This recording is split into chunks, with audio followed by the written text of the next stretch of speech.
The day Hattie Voss agreed to take on a hired hand, she told herself it was purely a matter of necessity. The printing press had been running short-handed since February, when old Jem Cook had finally admitted his eyes were too far gone to set type cleanly, and her brother Pip had broken 2 fingers on his right hand in a cartage accident that left him useless for anything requiring grip or precision, which, in a print shop, was everything. The orders were stacking up. The Argus wanted their weekly broadsheet. The Methodist Circuit wanted 200 copies of a hymnal, and somewhere in a folder on her desk was a contract she hadn't yet had the courage to re-read from the Ashcroft County Council for a job that would have kept them solvent through summer. Hattie was 31 years old, the daughter of a printer, the widow of a printer, and she understood type and press and ink better than she understood most people. She had ink worked so deep into the creases of her knuckles that it stayed there even on Sundays. She was not a woman who asked for help easily, but the shop needed hands.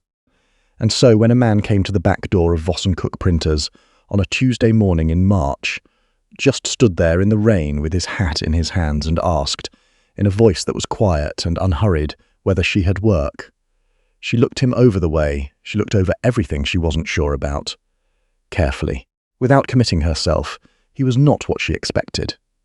She had put a card in the window of Chadwick's General the week before, and the 2 men who had already come round had been either too young and jumpy or too old and proud. This one was neither. He was somewhere in his mid-30s, she guessed, with good shoulders and a quality of stillness about him that she associated with men who had done hard work for a long time and learned not to waste energy on things that didn't matter. He was soaked through. His coat was decent once, she could tell by the cut of it, but it had been a while since decent. "Do you know typesetting?" she asked. "No," he said, "but I can learn what needs learning." "That's what everyone says. I imagine it is." He didn't elaborate. He just waited, still holding his hat, rain dripping from the brim of it onto her back step. "There's a press that needs operating," she said. "It's a Colombian, cast iron, about 40 years old. It requires muscle and patience. The pay is $1 a week to start, meals included if you're willing to take them in the shop." He looked at her steadily. "That's fair. It is," she agreed. "And I don't extend credit, I don't advance wages, and I don't keep men who drink on the job." "Are we clear?" Perfectly, she hired him. Later, she would tell Pip that she hired him because they had no other choice, and the Methodist hymnal wasn't going to print itself. That was true. But if she was being entirely honest with herself, and Hattie generally tried to be, there was something else. Something in the way he'd stood in the rain waiting for her answer. Not impatient, not trying to sell her on himself, just present. She had met a great many men who didn't know how to simply be present in a moment without performing. She did not know his name until she asked him to sign the work ledger. He wrote it out carefully. Edmund Harlaw. She filed it away and thought nothing more of it. He told her he'd come down from the north, which could have meant anywhere. He said it the way people say things when they don't want to say more, and Hattie, who had her own things she didn't talk about, respected that. What she noticed first was that he was stronger than he looked, which was saying something, because he already looked strong. The Colombian press required a man to lean his full weight into the lever to pull a proper impression, and Jem Cook, even in his better years, had always struggled with the first pull of a cold morning. Edmund had the thing running clean by the end of his first day. By the end of his first week, he'd also reorganized the type cases, without being asked, in a way that was so much more logical than the way Hattie had arranged them, that she stood in front of the new layout for a full minute before conceding, privately, that he was right. "You've done this before," she said, the second Thursday. She was standing at her composing stone, setting a headline, and she wasn't looking at him when she said it. "Done what? Worked with type. You know the cases. You knew without being shown where the M dashes live." A pause. "I've spent time around printing operations. In what capacity?" Another pause, just a half beat longer than it needed to be. "Reading, mostly." She looked up then. He was rolling ink onto the press bed, and his expression was composed in a way that struck her as slightly too composed. She let it go. She always let things go when they weren't her business. It was one of the qualities about herself she had worked hardest to cultivate, ever since the years when other people's business consumed her entirely. Her husband, Thomas Voss, had died 4 years ago of a fever that took him in 11 days. He had left her the shop, the press, half of a mortgage on the building they operated from, and a very clear understanding that she would either learn to manage on her own or lose everything. She had learned to manage. She had not particularly enjoyed the process of learning, but she had done it, and she was proud of that in the solid, private way. She was proud of most things she'd managed, without needing to announce it. Pip was 17 and living in the back room of the shop. He was clever and would have gone to university if there had been money, and Hattie was quietly engineering a situation in which there might be, eventually, if the Ashcroft contract came through, and she could keep the operation profitable for another year or two. She did not tell Pip this because he would have protested, and she did not want to waste energy on arguments she would win anyway. Edmund, she noticed, was good with Pip, not in a forced, effortful way. Not the way some men were good with young people, performing patience, but naturally. He answered Pip's questions directly and without condescension, and he pushed back when Pip said something careless in a way that made Pip think rather than deflate. By the 3rd week, the two of them were eating their noon meal together at the work table, and Hattie could hear them talking through the wall of her office while she went over the accounts.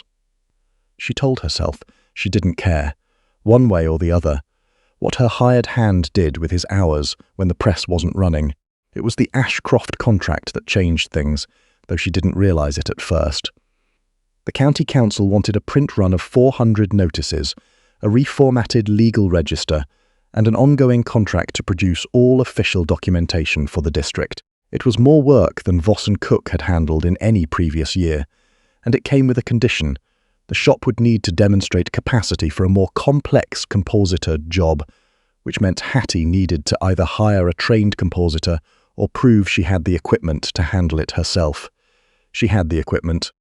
She did not have the skilled hands. "I can do it," Edmund said, when she explained the situation one evening after Pip had gone to bed. They were at the composing table, and she was showing him the specifications the council's solicitor had sent over. "You said you didn't know typesetting. I said I'd never done it professionally." He looked at the spec sheet. "I can read legal documents. I know how official registers are formatted. I've seen enough of them." He picked up the sheet and read it over with the particular quality of attention she'd noticed before. Thorough, unhurried, missing nothing. "Give me a week with the case and I'll show you. If you make errors in an official document, the council can void the contract. I know." He set the sheet down and looked at her. "I won't make errors." She wanted to say, "That's a large thing to promise." She wanted to say, "I can't take that risk on a man I've known for 3 weeks." She looked at his face instead, the straightforward steadiness of it, and heard herself say, "Fine, 1 week. Show me what you can do." He showed her. She didn't understand the full scope of what she was seeing until later, but looking back, the signs were all there. He set legal text with a fluency that wasn't learned in 3 weeks. He understood the specific conventions of county council formatting, the particular hierarchy of headings, the way official declarations were structured, with a precision that went well beyond, "I've seen enough of them." When the proof came off the press and she checked it against the specifications, there wasn't a single error. "Where did you learn this?" she asked. He looked at the proof in her hands. "I've been around government work. In what capacity?" The same pause, the same almost too composed expression. "Administrative," he said. That was the evening she started to wonder. Not out loud, and not with any particular urgency, but in the background, in the place where she kept things she hadn't yet decided what to do with. Something didn't add up. The coat that had once been expensive, the hands that were calloused now, but had the structure of hands that hadn't always done manual work, the way he read, quickly, completely, and the particular kind of things he knew. She'd known educated men before, she'd been married to one, but this was something else, some kind of knowing that came from being inside certain rooms, not just reading about them. She might have said so, but the Ashcroft contract came through the following week, and she had other things to think about. Spring arrived properly, and with it the work expanded. Hattie took on a delivery arrangement with a stationery supplier in Barrow Falls, which meant she could offer the full service, paper, print and delivery, And that brought in new clients, small businesses mostly, a law office, a school board, a pair of churches. The shop ran long days and Hattie worked them all. Edmund worked them alongside her. Pip, once his fingers healed, came back in at the press and surprised her by how much he'd been paying attention these past weeks. She was tired, but it was the good kind of tired, the kind that meant something. She noticed things about Edmund in the way you notice things, about a person you work alongside in close quarters over many weeks. She noticed that he was precise in everything he did, but not inflexible. He'd adapt mid-job when something needed adapting and do it without fuss. She noticed that he took his coffee black and thought about something every morning when he drank the first cup, something that put a particular expression on his face. Not sad exactly, but weighted. She noticed that he never talked about anyone from before. No family mentioned, no friends, no origin story beyond the vague north. She also noticed, and this was the thing she didn't quite know what to do with, that he paid attention to her in a way that was careful and complete, the way he paid attention to a job that mattered. Not in any way that was inappropriate. He wasn't that kind of man, or if he was, he kept it very well hidden. But she would be explaining a problem, a damaged form, a warped press bed, a client who wanted something technically impossible. And she'd look up and find him listening with his full attention, not waiting for her to finish so he could offer a solution, but actually listening. She had been married for 6 years and had not always had that. She told herself it was nothing. She told herself it a sufficient number of times that she began to suspect it was not nothing. It was Pip who said it first, because Pip was 17 and had not yet learned the better part of discretion. "He likes you," Pip said, one evening in May, when Edmund had gone out to post the day's correspondence. "He works for me," Hattie said. "Both can be true." "Go to bed, Pip." Pip went to bed, wearing the expression of someone who knew he was right and was content to wait it out. It was a Thursday in June when she found out. The solicitor from the county council came himself, which was unusual. His name was Aldous Price, a narrow man with good manners and careful eyes, and he came in the middle of the afternoon when the press was running. She met him in the front office, and he set his hat on her desk and said he had something he wished to confirm and something he thought she ought to know. The first thing was that the council had decided to extend the contract to a full 3 years. This was good news, and she received it as such. The second thing took her a moment longer. "I wonder," Price said delicately, "whether you are aware that your compositor is Edmund Harlaw." She said she didn't understand. "Lord Edmund Harlaw," Price said, still delicately. "Second son of the late Marquess of Dunkerow. His elder brother is the present Marquess, but Lord Edmund holds the courtesy title in his own right, and stands to inherit the Duncarrow secondary estates in, he consulted something in his memory, Northumberland, I believe." The press was still running behind the wall. She could hear the rhythm of it, Edmund's pull on the lever, the clean thump of impression, regular as breathing. "That's not possible," she said. Then, because she was who she was. "Or perhaps it is. Why is he here?" Price looked uncomfortable. "I'm not certain of the personal details. What I know is that Harlaw left the family estate approximately 5 months ago, under circumstances that were irregular. There was some manner of dispute with his brother. He hasn't been in communication with his family since." He paused. "I recognized him. I had dealings with the Dunkerow estate some years back. I don't believe he knows that I recognized him." She sat with this for a long moment. The press kept running. "Thank you," she said. "I appreciate you telling me." After Price left, she sat in the office for another few minutes. She was aware that she ought to feel something dramatic, shocked perhaps, or betrayed, or some version of the outrage that seemed called for when you discovered a man had been less than honest with you. What she actually felt was more complicated. There was anger, yes, but it was not the loudest thing. There was something else underneath it that she couldn't quite name yet, something that had to do with those weighted morning silences and the way he listened and the coat that had once been expensive. She went out into the press room. Edmund was inking the bed for the next run. He looked up when she came in. He read her face. She had always had a face that gave her away to anyone who paid attention, and he had been paying attention for months. "You know," he said. "It wasn't a question, since about an hour ago." She crossed her arms. "Lord Edmund Harlaw." He set down the ink roller. I haven't used that name in 5 months. That's not an answer. No.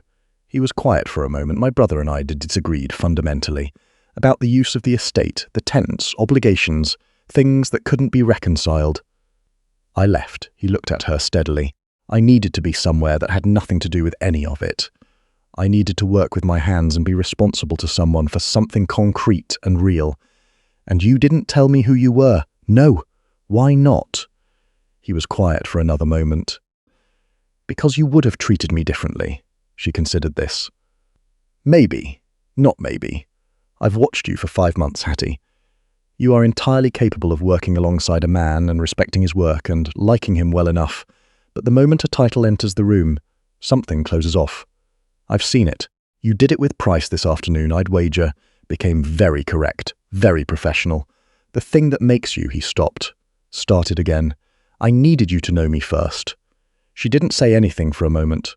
The afternoon light came in through the high windows at a long angle, catching the dust in the air, and the room smelled of ink and paper and the particular smell that print shops always had, which she had loved since she was a child standing at her father's knee. That's a reason, she said finally. It's not absolution.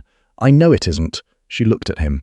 He was standing very still in the way she had noticed about him from the beginning, not performing patience, just present.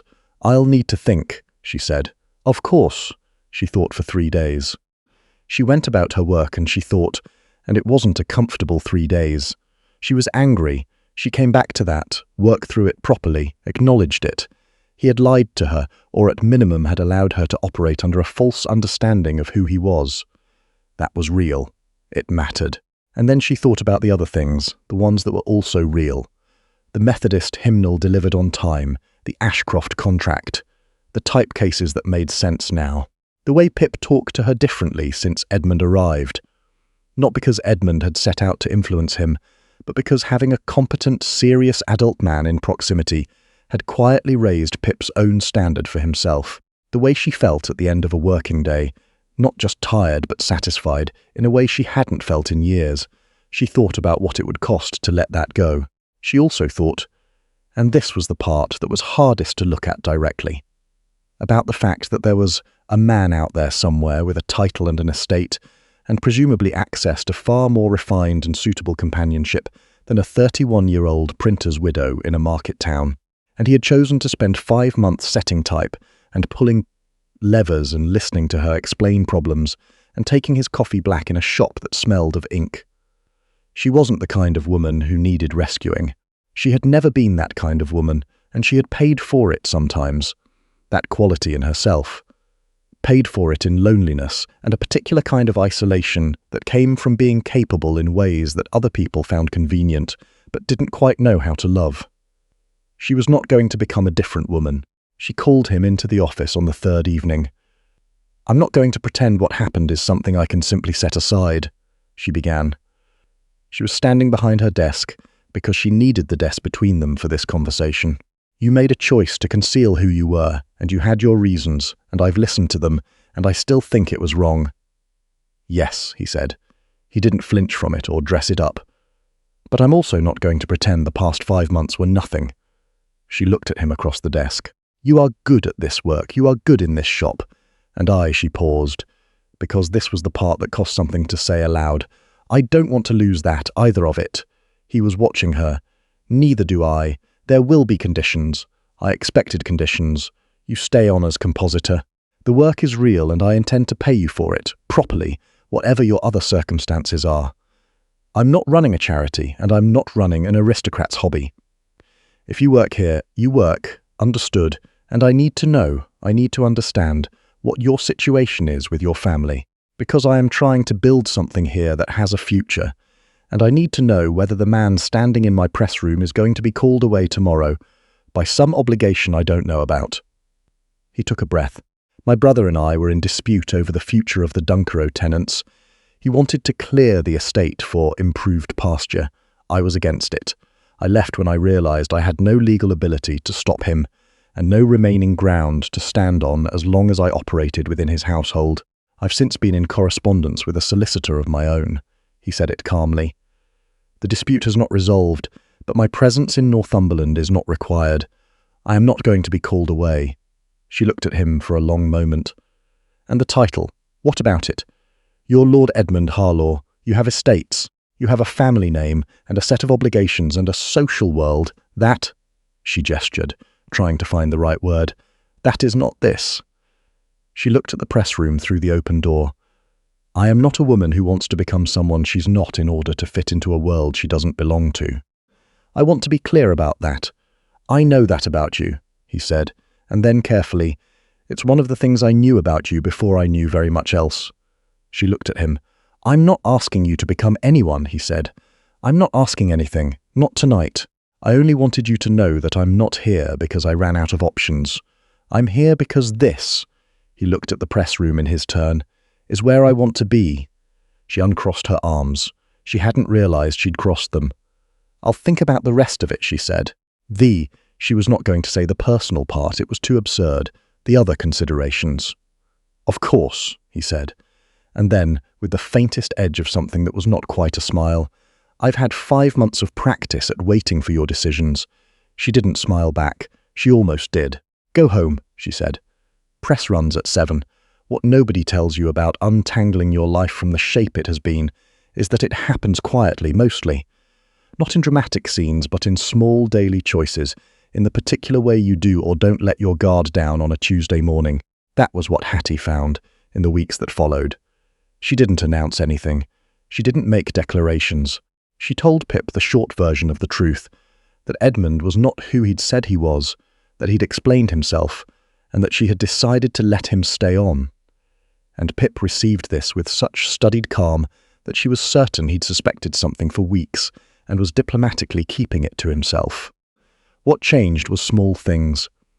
The distance she kept in conversation, the precise professional gap she had maintained without quite knowing she was maintaining it. It loosened gradually. She let herself laugh at things that were funny. She let herself argue when she disagreed, the way she argued with Pip, straight and without softening, and she found that he argued back the same way, that he had opinions and would state them, and was not threatened when she pushed back. One evening in late July, they were proofing the church notice together at the composing table, standing side by side with a proof sheet between them, and she caught an error in the 4th line and pointed it out, and he leaned in to look, and she was aware, suddenly and completely, of the fact that they were close enough to feel the warmth of each other, that she hadn't moved away, that she didn't want to. She didn't say anything about it. Neither did he. But the next morning, over coffee, he said, "I've written to my brother's solicitor. The matter should be settled by the autumn." She looked up from her ledger. "Settled how?" "I've made an agreement to withdraw my opposition in exchange for binding conditions on the tenancy." He said it the way he said things that had cost him something, directly, without drama. "It's not everything I wanted. But the tenants keep their holdings." She thought about what that meant, the negotiation it would have taken, the thing he'd been carrying around for 5 months while he pulled levers and set type. "That's good," she said. "Yes." He looked at his coffee. "I'll need to go north for a week or 2 in September. Sign the documents, that's fine." She looked back at her ledger. "We'll manage." He didn't say anything for a moment, then, "I'll come back." She kept her eyes on the ledger. "I know," she said. She did know. That was the thing she'd come to, eventually, in the quiet work of those weeks. Not a decision made once in a dramatic moment, but something she'd arrived at slowly, through accumulated evidence. He had stayed in the rain on her back step. He had reorganized her type cases without being asked.